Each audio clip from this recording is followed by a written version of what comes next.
Bonjour, bienvenue dans ma bibliothèque. Nous sommes à Montréal le 9 octobre 2014. Mon nom est Bruno Lalonde. Aujourd'hui, je vous entretiens de Pierre-Carl Péladeau. Comment faire autrement? Mais à partir d'une réflexion lue dans ceci, Repenser l'impôt de Peter Sloterdijk. Et je vais aussi vous révéler, je pense vous révéler un certain nombre de choses dans la prochaine vidéo. Mais je suis pas sûr de ce que je vais avancer, parce que ce sont de vieilles lectures que j'ai faites, que j'ai, semble-t-il, emmagasinées dans ma mémoire. Est-ce que je vais vous dire ce qui s'est vraiment passé, ou encore mon imagination débordante aura embelli, enjolivé, voire même créé de toutes pièces les assertions suivantes. Alors, petit retour dans l'histoire. La saga Péladeau, c'est une saga familiale, comme vous le savez. Le père de PKP, Pierre-Carl, Pierre, était issu de la bourgeoisie d'Outremont. Son propre père à Pierre, le grand-père de PKP, si vous préférez, était riche et a été ruiné par la crise de 29. Et il a subi de plein fouet ce qu'on appelle le déclassement social. Alors, vous imaginez bien, lorsqu'on appartient à la bourgeoisie et que pour une raison ou pour une autre, notre fortune disparaît, eh bien, nous n'avons plus d'amis dans cette classe-là. Nous n'avons plus d'amis non plus dans la classe qui nous reçoit, car nous avons conservé nos bonnes manières, notre patine, et en plus, sans doute, nous ne sommes pas purgés de cette expugnable nostalgie de notre condition de nantis d'antan. Alors, on nous tourne le dos, on en éprouve de l'humiliation, de la honte. Monsieur le notaire, monsieur l'avocat, nous croisent sur la rue, font semblant de ne plus nous reconnaître. Nous ne sommes plus invités à participer à des activités caritatives. Nous sommes devenus un honnête, un loser. Le grand-père de PKP a connu cette déconvenue. Le fils, Pierre, en a ressenti une profonde humiliation, une incroyable colère. Ce qui expliquerait, entre autres choses, pourquoi il s'est tourné vers le peuple, pourquoi il a aimé ce peuple, bien souvent plus vertueux que les classes supérieures. Je dis bien souvent, parce qu'il ne faut pas non plus prêter au peuple des vertus qu'il ne possède pas. Je ne suis pas sûr ici de suivre toujours Jean-Claude Michéa sur ce chemin, par exemple. Car il arrive aussi que des gens de très basses conditions, de très modeste extraction, soient animés également par une volonté de puissance qui, fort heureusement, ne trouve pas son épanouissement. On le voit, des concierges qui sont animés d'une puissance hitlérienne, heureusement qu'ils n'ont que les clés de la porte d'entrée. Imaginons la suite. Alors le jeune Pierre Péladeau a en quelque sorte voulu venger le sort, crise de 29, et l'affront du déclassement psychologique. Ce qui expliquerait aussi qu'il est devenu indépendantiste, car la bourgeoisie canadienne-française a été par essence une bourgeoisie de collaboration avec l'occupant anglais. Par intérêt, toujours. Et le père a transmis, ça a peut-être mis du temps à se développer. Je pense que diverses circonstances psychologiques ont amené PKP à se réveiller un jour et à vouloir reprendre, d'un point de vue tout à fait symbolique, la relève de son père. Et c'est ce que va nous démontrer Sloterdijk ici, ce qui va nous expliquer Sloterdijk. Quand j'ai lu ce passage-là, Sloterdijk, évidemment, met des mots dans ma bouche. Les mots de Sloterdijk sont infiniment plus justes que les miens. Mais il a réussi à cerner quelque chose que je n'arrivais pas à définir adéquatement. Et qu'autour de moi, ce que je m'aperçois, c'est que beaucoup, mais vraiment beaucoup de gens ont de la difficulté à concevoir qu'il puisse exister des motifs de fierté profonde, dans le comportement de certains personnages extrêmement puissants.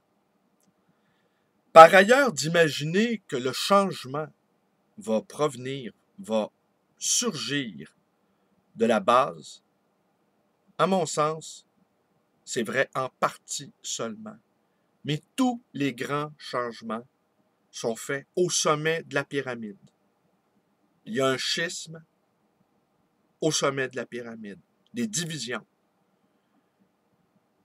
Certains pensent que des réformes sont souhaitables, d'autres pensent que des réformes vont entraîner le désir de d'autres réformes, donc ligne dure.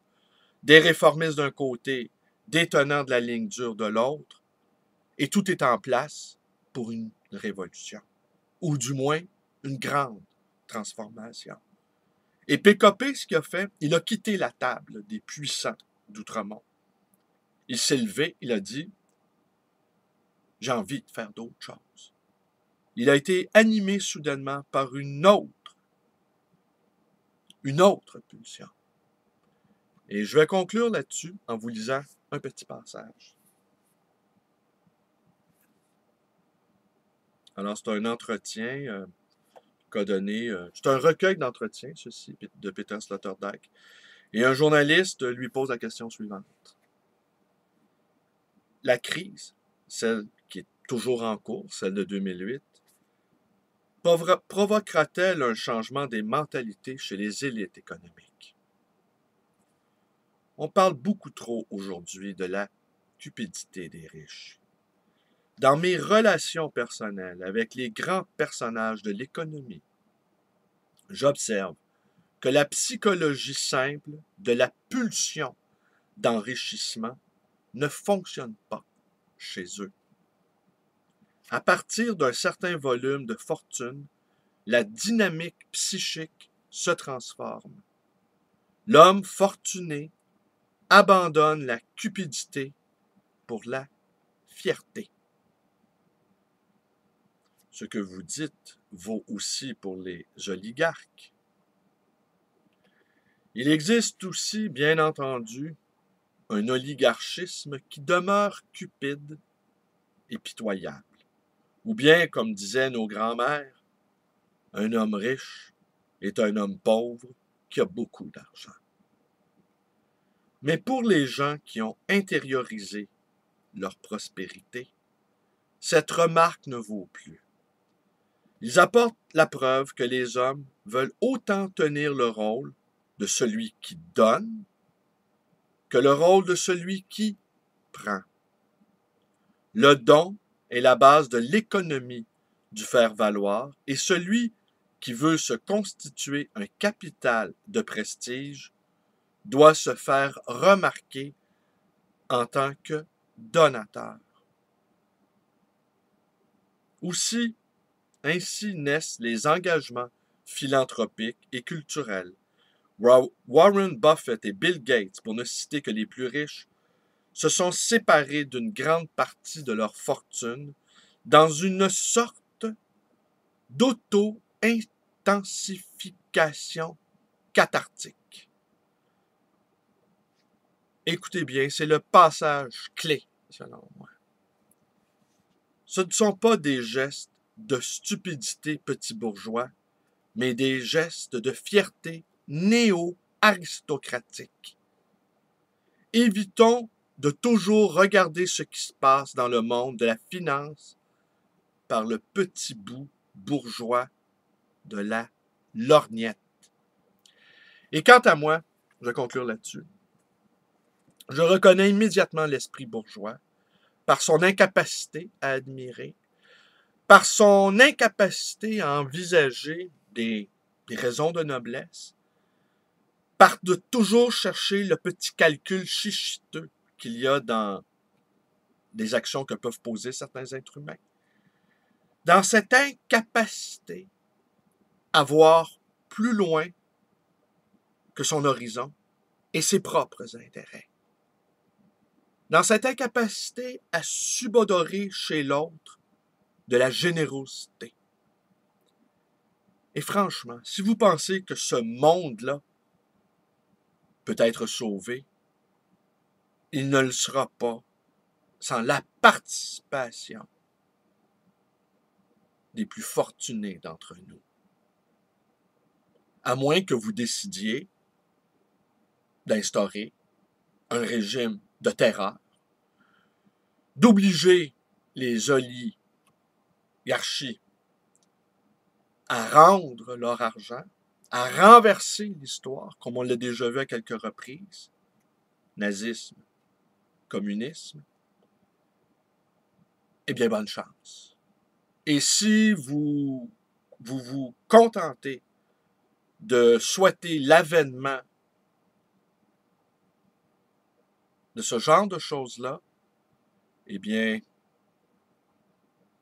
débranchez-vous des réseaux sociaux et entrez dans la résistance armée. Autrement, vous ne serez que de sinistres plaisantins. Le changement va se faire avec tout le monde. Et n'allez pas croire non plus que tous les riches sont de mauvaises personnes. Il y en a de très bien là-dedans. Un ami à moi prétend que PKP est le nouveau Duplessis. C'est possible. PKP, c'est un homme comme les autres, n'est-ce pas? Personnellement, je ne suis pas aveuglé par sa fortune personnelle. En fait, je vous dirais, je m'en fous un peu. Parce que l'argent, dans mon cas personnel, rentre à peu près au 7e rang de mes préoccupations. Mais je comprends également qu'on ne fait pas un pays sans que toutes les classes sociales soient réunies. La haute bourgeoisie, le petit peuple. Son arrivée est un événement historique sans précédent. Un signe noir, lui dit Nicolas Nassib Taleb. C'est-à-dire un événement imprévisible qui bouleverse toutes les données. Et rappelons-nous que dans nos propres vies, les choses qui comptent vraiment, nous ne les avons pas vues venir, nous ne les avons pas planifiées. Comme un grand amour, par exemple. Je vous remercie d'être avec moi.